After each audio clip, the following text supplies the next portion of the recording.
সুপ্রিয় দর্শক, সবাইকে স্বাগত জানাচ্ছি মোহনা টেলিভিশনের নিয়মিত স্বাস্থ্য বিষয়ক অনুষ্ঠান হিয়ারিং কেয়ার সেন্টার নিবেদিত সুস্বাস্থ্য প্রতিদিনের আজকের পর্বে। পুরোটা সময় জুড়ে আপনাদের সাথে আছি আমি জান্নাতুল ফেরদৌস বৃষ্টি। দর্শক, নাক ডাকা এই শব্দটিকে আমরা কৌতুক, হাস্য, রসাত্মকে পরিণত করলেও মেডিকেল সায়েন্স বলছে বিষয়টি তেমন নয়। এটির পিছনের কারণ উদ্ঘাটন করতে হবে, কারণ নাক ডাকা আপনাকে অনেক রোগের ইঙ্গিত দিতে পারে। তাই বিষয়টা নিয়ে সচেতন হতে হবে এবং সেজন্যই সচেতন হতে আরেকটু আলোচনায় বসা। দর্শক, আজকে আমাদের অনুষ্ঠানের আলোচনার বিষয় নাক ডাকা ও তার প্রতিকার। আর এই বিষয়ে কথা বলার জন্য আমাদের স্টুডিওতে আজকে আমন্ত্রণ জানিয়েছি অত্যন্ত স্বনামধন্য একজন চিকিৎসক, doctor M Moinul Hafiz, ENT specialist, hearing care centre limited.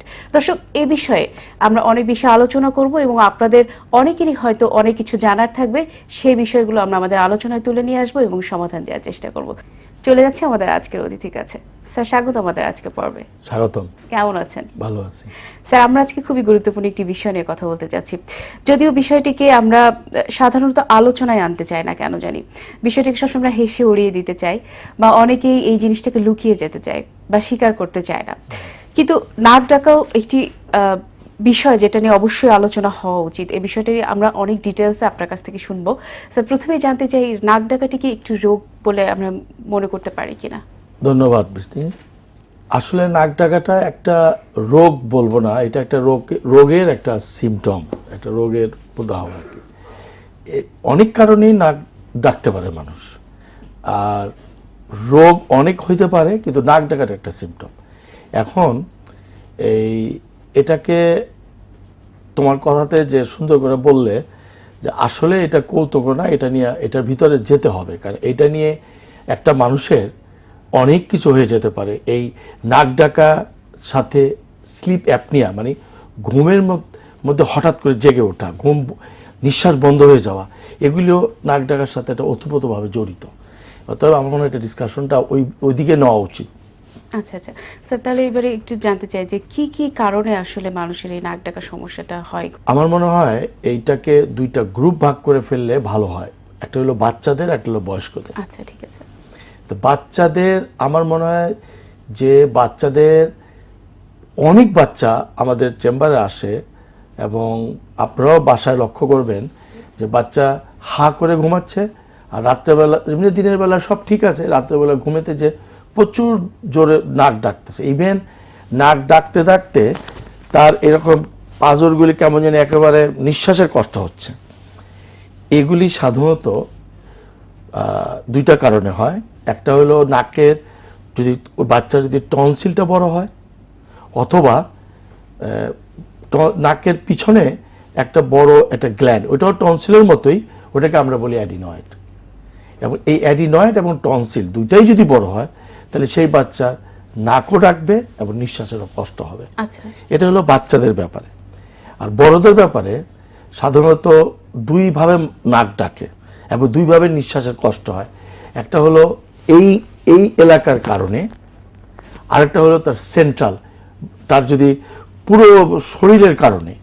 এবং এই এলাকার কারণে নাকের মধ্যে যে আমরা একটা মাঝখানে যে একটা পার্টিশন আছে, ওইটা অনেকের বাঁকা হয়, ওই জন্য তার নাক ডাকতে পারে। অথবা নাকের দুই সাইডে দুইটা আমরা টার্মিনেটস বলি, মাংসের পিণ্ডর মতো আছে, ওটারও কাজ আছে, কিন্তু ওটা যদি বেশি বড় হয় তাহলে দেখা যায় যে ওইটা অবস্ট্রাক্ট করতেছে, ওইটার কারণে নাক ডাকতেছে। আর বড়দের আরও দুইটা কথা বলি, এগুলি আরও অনেক আছে ইম্পর্টেন্ট, এগুলি কারণ। আর যদি তার কোনো টিউমার হয়, একটা নাকের পিছনে টিউমার হলো, লোকটা ভালো ছিল কিন্তু হঠাৎ করে নাক ডাকা আরম্ভ হলো, নিঃশ্বাসের কষ্ট আরম্ভ হলো। অথবা অনেকের জিহ্বা মোটা হয়, জিহ্বার গোড়াটা যদি আসলে এরকম মোটা হয়, তখন কিন্তু ও নাক ডাকে।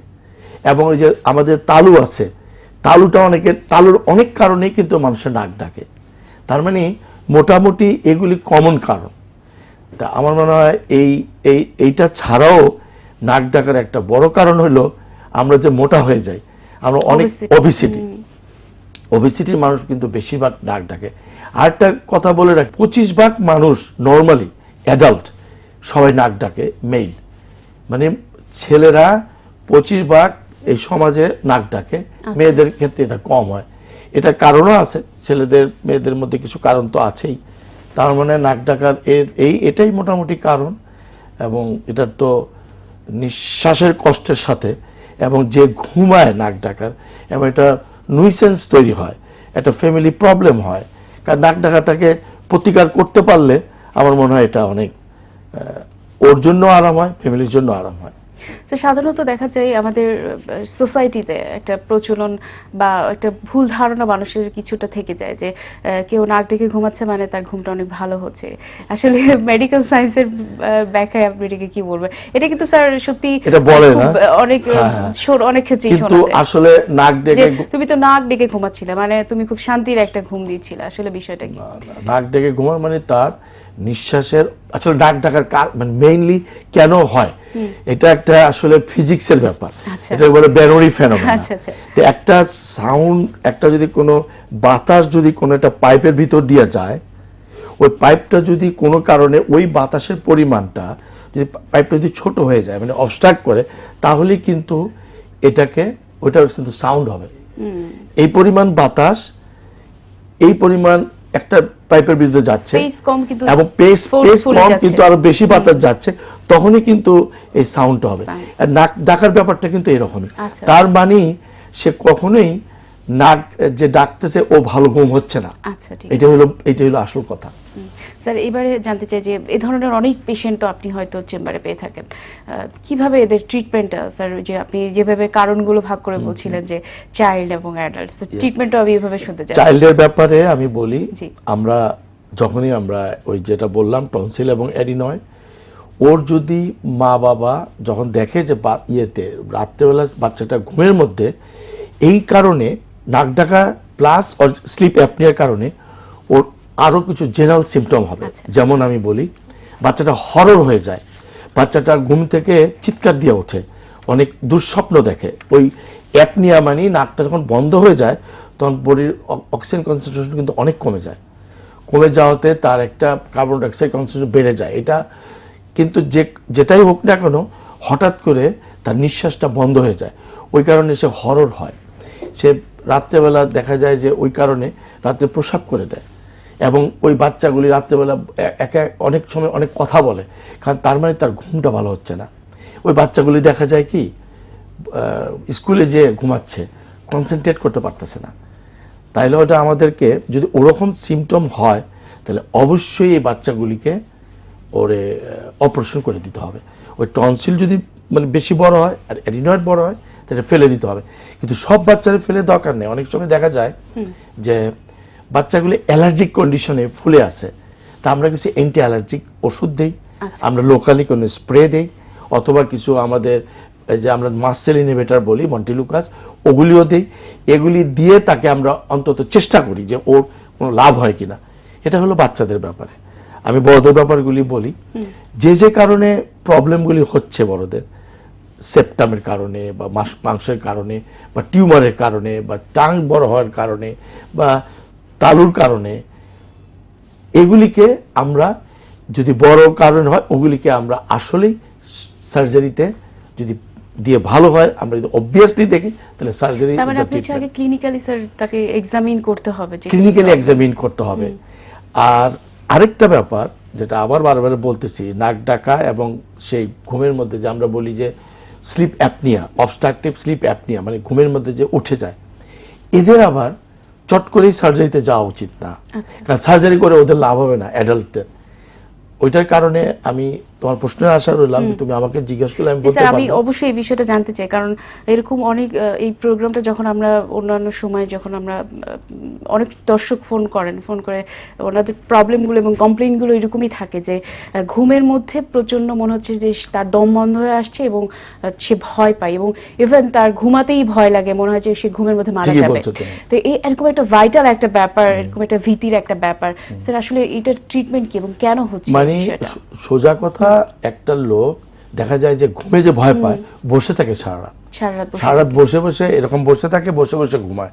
ঘুমাইতে গেলে যদি নিঃশ্বাস বন্ধ হয়ে যায় এবং তার স্ত্রী অথবা তার সাথে যারা থাকে ওরা তো ভয় পায় রীতিমতো, এমনভাবে আপনি হয় যে এখনই বোধহয় মারা যাবে, এমনভাবে তার মানে অ্যাটিচিউডটা হয় মনে হয় এখনই শেষ হয়ে যাবে।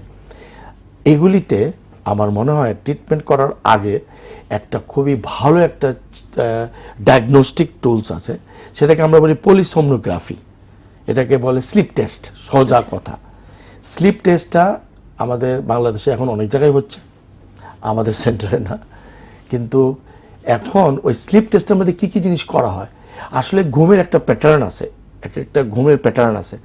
ওই স্লিপ টেস্ট, পলিসomnography মানে অনেকগুলি টেস্ট, ওকে একদিন রাত্রে থেকে ওই ওই ওই ওই ওই ওই টেস্টটা করা হয়। মানে ক্লিনিকে একদিন থাকতে হবে, একটা রুমে হসপিটাল থাকতে হবে, থেকে ওই টেস্টটা করতে হবে, কারণ এটা ঘুমের মধ্যে করে।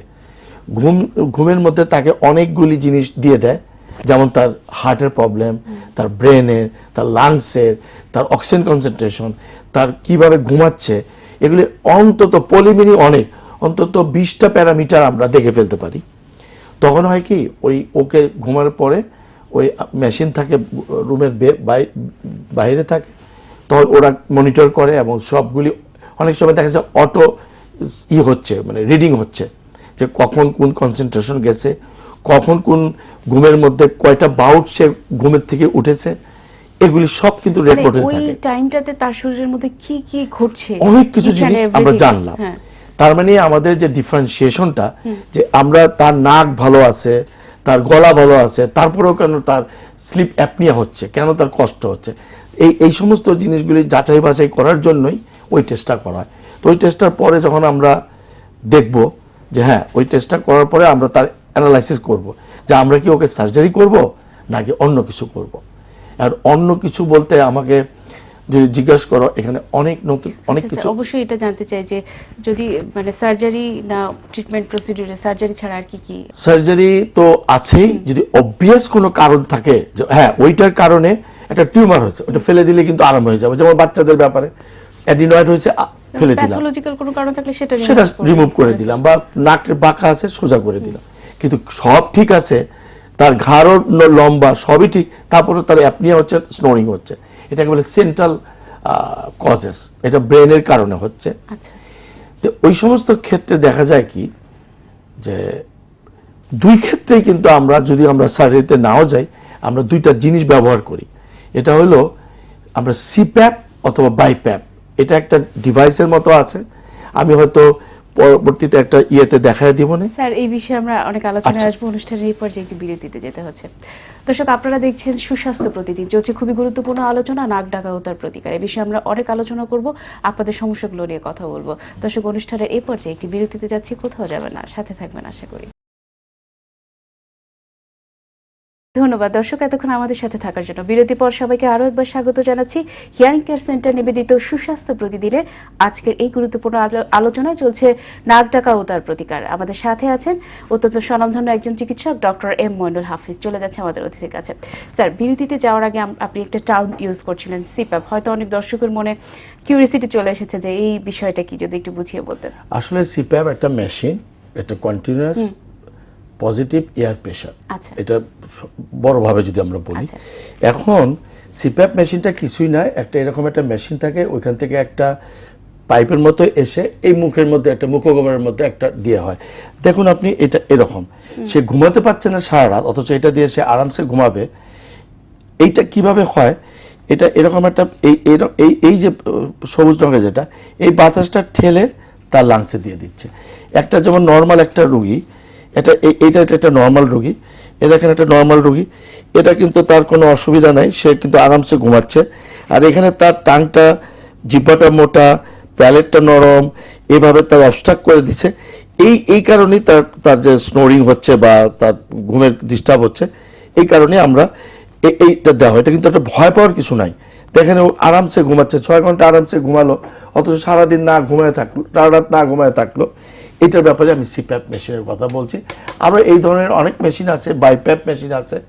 স্যার, এই মেশিন ইউজ করে সে ভালো মতো ঘুমাচ্ছে, মানে কি, এই লোকটা তো দেখা গেল যে ঘুমাতেই পারতো না, এবং তারা আমরা সার্জারি করেও তাকে আমরা খুব সুবিধা দিতে পারবো না। হয়তো দেখা গেল যে তার হার্টের প্রবলেম আছে, সার্জারিও করা যাবে না, বয়স বেশি, তার ইজেকশন ফ্র্যাকশন অনেক রকম। এদের তো এটা তার বাঁচার জন্য একটা মাত্রই রাস্তা খোলা থাকে তখন। এই শুধু তা না, আমার কাছে মনে হচ্ছে যেমন উনি যেমন ঠিকমতো শান্তিমতো ঘুমাতে পারছে, দেখা যাচ্ছে যে তার নাক ডাকার কারণে তার পাশে যিনি থাকেন তারও প্রবলেম হচ্ছিল, সেটাও সলভ হলো না। এবং এটা এমন একটা ছোট মেশিন, সে যদি ট্রাভেলও করে সেক্ষেত্রে নিয়ে Carry যেতে করতে পারে। পারবে। এবং এই মেশিনটা এখন ইন্টারন্যাশনালি ট্রাভেল কিট হিসাবে ওরা এয়ারলাইন্সও কিন্তু কিছু কিছু বলবে প্রবলেম না, করছে না, এটা ওরা ডক্টর প্রেসক্রাইবারটা থাকলে থাকলেই এটা, হ্যাঁ। হবে। স্যার এটা কি অ্যাভেলেবল বাংলাদেশে পাওয়া হ্যাঁ, যাচ্ছে? এটা প্রচুর অ্যাভেলেবল, এখন অনেকেই করতেছে এটা। আপনাদের আমাদের এখানে আমরা তো বেশি হিয়ারিং আমাদের যেটা করি আসলে আজকে এইখানে বলার উদ্দেশ্য শুধু তো আমি তো আজকাল হিয়ারিং নিয়ে কাজ করি না, আমি তো ইএনটি সার্জন হিসাবে সবকিছুই করি, আচ্ছা, আচ্ছা। যাদের রুগী তো সবই দেখতে হয়, তো এই জন্য একটা ইন্টারেস্টিং সাবজেক্ট বলে আমি জি, বলতেছি। অবশ্যই এটা অবশ্যই মানুষের কল্যাণের জন্য অবশ্যই গুরুত্বপূর্ণ একটি ব্যাপার। আমরা সেই জন্যই আমি প্রথমেই বলছিলাম যে খুব গুরুত্বপূর্ণ একটি বিষয় আমরা আলোচনা করছি। স্যার সিপ্যাপ ছাড়া আর কি কি আছে? সিপ্যাপ ছাড়া কিছু কিছু ডিভাইস বলে, এগুলিকে ধরো এরকম মুখের মধ্যে কিছু দাঁতগুলিকে ফাঁক করে রাখার জন্য একটা ডিভাইস আছে, তো এগুলি খুব বেশি সুবিধা হয় না। তারপরে ধরো এই নেজাল ডাইলেটার বলে, অনেকের নাক কিন্তু একটু এরকম, আচ্ছা। মানে একটু ক্লোজ করা। এখন একটা হয় কি রিং এর মতো, এই দুই সাইডে নাকের দুই সাইডে দুইটা এখন শোয়ার সময় রিং দিয়ে দিল, নাকটা একটু একটা স্পেস হয়ে গেল, ওইটাতেও আছে। তা আমার মনে হয় কি ওগুলির থেকে যারা আসলে স্লিপ অ্যাপনিয়া বা স্নোরিং এ ভুগতেছে, স্নোরিং এর জন্য তো স্লিপ অ্যাপনিয়া দেই আমরা, অ্যাপনিয়ার জন্যই দিই, তো তখন এই ওইটাই মানে বেস্ট, মানে ওয়ে টু মানে গেট রিড অফ ইট, এটার জন্যই সবচেয়ে ভালো সিপ্যাপ মেশিনটাই। স্যার এবারে জানতে চাই যে আপনি তো দীর্ঘদিন ধরে ইএনটি স্পেশালিস্ট হিসেবে বাংলাদেশে অনেক বিজি প্র্যাকটিশনার, আমি জানি আপনি খুব অনেকদিন ধরে সফলতার সাথে চিকিৎসা করছেন। ইএনটি সেক্টরে বাংলাদেশের চিকিৎসা ক্ষেত্রটা আমরা কতটা এগিয়ে আছি এখন? আমাদের কি অনেক থাকে না যে আমি সবসময় প্রতিটা অনুষ্ঠানে একটি কথা বলার চেষ্টা করি যে বাংলাদেশের ডক্টরদের উপর ডিপেন্ডেন্সি বাড়াতে হবে, কারণ ম্যাক্সিমাম পেশেন্টদের একটা টেন্ডেন্সি থাকে যে আমাদের দেশের ট্রিটমেন্ট খুব একটা ভালো হচ্ছে না। এই বিষয়টা যদি আপনি একটু দর্শকদের হ্যাঁ, আমি মনে করি এই জিনিসটা সবারই জানা উচিত। আমরা হয়তো এখন থেকে 30 বছর আগে যদি আমরা যাই, যেটা আমরা যখন প্র্যাকটিস, আমরা যখন ট্রেনিং করা আরম্ভ করেছি 85-86 এর দিকে, তখন আসলে ইএনটির অবস্থা যে খুব ভালো ছিল আমি বলবো না, জি, খুবই খারাপ ছিল। মানে এখন আমি বলবো যে ইএনটি একটা অন্য অনেক সাবজেক্টের তুলনায় আমরা কিন্তু অনেক এগিয়ে গেছি। আচ্ছা। আমরা কিন্তু এখন অনেক রকম সার্জারি করতেছি, ককলিয়া ইমপ্ল্যান্ট করতেছি, আর যেটা আমরা হেড নেক ক্যান্সার, যে আমাদের যে এইখানের যে ক্যান্সার, এই মানে চোয়ালে, সাইনাসে, থ্রোটে, নেকে, থাইরয়েড, এই যে আমরা যে ক্যান্সার নিয়ে যে কাজগুলো, এটা এখন খুব ভালো কাজ হয় আমাদের দেশে, আচ্ছা, খুব এবং successful আমরা হচ্ছে। প্রচুর করি এই কাজ। আচ্ছা স্যার, এবারে যদি বলতে যে যারা আসলে নাক ডাকা এক প্রবলেমে নেই এবং যাদের প্রবলেম আছে, সবার জন্য যদি একটু উপদেশ দিয়ে দিতেন যে তাদের লাইফস্টাইল মডিফিকেশনের ব্যাপারটা যদি একটু বলতেন। Thank you. আমি প্রথমেই বলবো ওবেসিটি, আপনারা ওবিস হয়েন না, আপনারা মানে আপনাদের স্বাস্থ্যটাকে, আপনাদের ওয়েটটাকে একটা কন্ট্রোলে রাখেন। অ্যালকোহল খান, কিন্তু অ্যালকোহল খেয়ে নাক ডাকেন না। অ্যালকোহল অ্যাভয়েড করলে দেখবেন যে অনেকে তো ড্রাঙ্ক হয়ে তারা অ্যালকোহল খেয়ে তখন দেখবেন যে নাক ডাকা আরম্ভ হচ্ছে। নর্মাল মানুষ অ্যালকোহল খেয়ে রিল্যাক্স হয়ে যায়। তারপরে স্লিপিং পিল, এগুলি অ্যাভয়েড করা উচিত। তারপরে স্মোকিং, স্মোকিং শুধু নাক ডাকার কারণ না, অনেক কিছুরই কারণ। তো এই যে এই জিনিসগুলি যাদের অলরেডি নাক ডাকেন অথবা স্লিপ অ্যাপনিয়া আছে, এরা তো করবেনই না। আমরা যারা স্বাভাবিক মানুষ, যারা আমরা গ্রোয়িং পিপলস, যে এখন যারা একদম ইয়াং, যারা এখন যুবক, ওদেরকে আমার কাছে একটাই মানে রিকোয়েস্ট থাকবে, তোমরা স্মোক করো না। এটা যে কি জিনিস, এটা আসলে এটা ডেঞ্জারাস একটা জিনিস। তো দুনিয়া থেকে কিন্তু স্মোক কমে আসতেছে, তো অ্যালকোহল আবার বাড়তেছে, কিন্তু অ্যালকোহলটাও কমায় না, দুইটাই খারাপ। তা আমার মনে হয় দুইটা। আর ওইটার কথা বললাম, লাইফস্টাইল চেঞ্জ করতে হবে। আমরা যেরকম লাইফস্টাইল হয়ে গেছে, আমাদের স্ট্রেস অনেক বেড়ে গেছে। স্যার তারপর আরেকটা বিষয় আছে যে আমাদের কিন্তু লাইফস্টাইল এখন পুরোটাই অল্টারনেটিভ চেঞ্জ। মানে আগে যেমন দেখা যেত যে আমাদের দাদি নানিরা, বাবা মায়েরা খুব তাড়াতাড়ি ঘুমাতে যেতেন এবং খুব মর্নিংয়ে উঠে যেতেন, এবং ইয়াং জেনারেশনের ভিতরে কিন্তু দেখা যাচ্ছে সারা রাত নেটওয়ার্ক ব্রাউজিং। এই বিষয়টা আসলে কতটা? এটা তো মানে ঘুম একটা মানুষের যে কি দরকার। আচ্ছা আচ্ছা। ঘুম না করলে তার কতগুলি রোগ হয় দেখেন। ঘুম যদি আপনি ঘুমান কম, তাহলে আপনি ডায়াবেটিস হবে, যারা ইয়াং মানুষ, যাদের মেমোরি নষ্ট হবে, তাদের ক্ষমতা, যে ট্যালেন্ট যেটা, ওটা নষ্ট হয়ে যাবে, হার্টের রোগ হবে, কি না হয় ঘুম কমালে। তা আমার মনে হয় স্বাভাবিকভাবে ঘুম আমাদের যেটুকু করা উচিত, যেমন আমাদের এই বয়সে এসে আমরা হয়তো 7 থেকে 8 ঘন্টা ঘুমানো উচিত। এই যে কত ঘন্টা ঘুমানো হচ্ছে বেঁধে রাখা হয়েছে, এটা মেনটেন করা উচিত। অবশ্যই স্যার, আপনি তো হিয়ারিং কেয়ার সেন্টারে দীর্ঘদিন ধরে চিকিৎসা দিয়ে আসছেন। আসলে আপনাদের এখানে কি কি উন্নত চিকিৎসা আসলে সম্ভব হচ্ছে, হয়তো দর্শকদের জানলে উপকারে আসবে। আমরা বেসিক্যালি হিয়ারিং কেয়ার সেন্টারে যেটা করি সেটা আমরা বাংলাদেশে আমার মনে হয় আমরাই প্রথম চেষ্টা করতেছি যে মানুষের শ্রবণ নিয়ে কাজ করা, এবং এটাকে আমরা যতটুকু পারতেছি যত তাড়াতাড়ি পারতেছি মানুষের কাছে পৌঁছে দেওয়ার চেষ্টা করতেছি। যে শ্রবণ একটা মানুষের যখন বয়স হয়ে যাচ্ছে আমাদের দেশে, যে আমরা তো শ্রবণ হারিয়ে ফেললাম মানে আমার সব হয়ে গেল, কিছুই না। একটা মানুষ শ্রবণ কমে গেলে তার যে ব্যবস্থা করা যায়, এবং হিয়ারিং এইড আমরা প্রচুর পরিমাণে আমরা হিয়ারিং এইড আমরা ডিসপেন্স করি, এবং শুনে আপনারা খুবই আশ্চর্য হবেন যে আমি এই অল্প পরিসরের মধ্যে আমি একটা ফাউন্ডেশন করে ফেলেছি।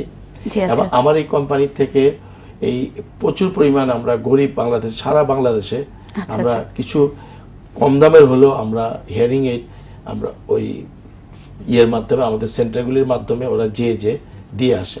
এর জন্য আমাকে অনেকে হেল্প করতেছে, যদিও আমি নিজেও চেষ্টা করতেছি। আমিও চাই যে একটা মানুষ যেন তার শোনে। এটা একটা অনেক মহৎ উদ্যোগ। আমি চাই যে আপনাদের এই মহৎ উদ্যোগটা অবশ্যই সফলভাবে সফল হোক।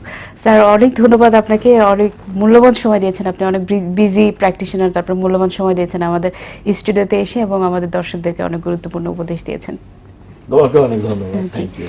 দর্শক, এই ছিল আজকের আলোচনা। বুঝতেই পারছেন, নাক ডাকা কোনো সিম্পল ব্যাপার না, বিষয়টিকে গুরুত্ব সহকারে দেখতে হবে। শুধু নাক ডাকা নয়, শরীরের যে কোনো সমস্যা আপনাকে সচেতনভাবে দেখতে হবে এবং গুরুত্বের সাথে দেখতে হবে, সেটা সমাধান খোঁজার চেষ্টা করতে হবে, সঠিক চিকিৎসাকে খুঁজে বের করতে হবে, আর সেজন্য সুস্বাস্থ্য প্রতিদিনের সাথে থাকতে হবে। আগামী পর্ব দেখার আমন্ত্রণ জানিয়ে আজ এখানেই বিদায় নিচ্ছি। ততক্ষণ পর্যন্ত সবাই ভালো থাকবেন, সুস্থ থাকবেন। খোদা হাফেজ।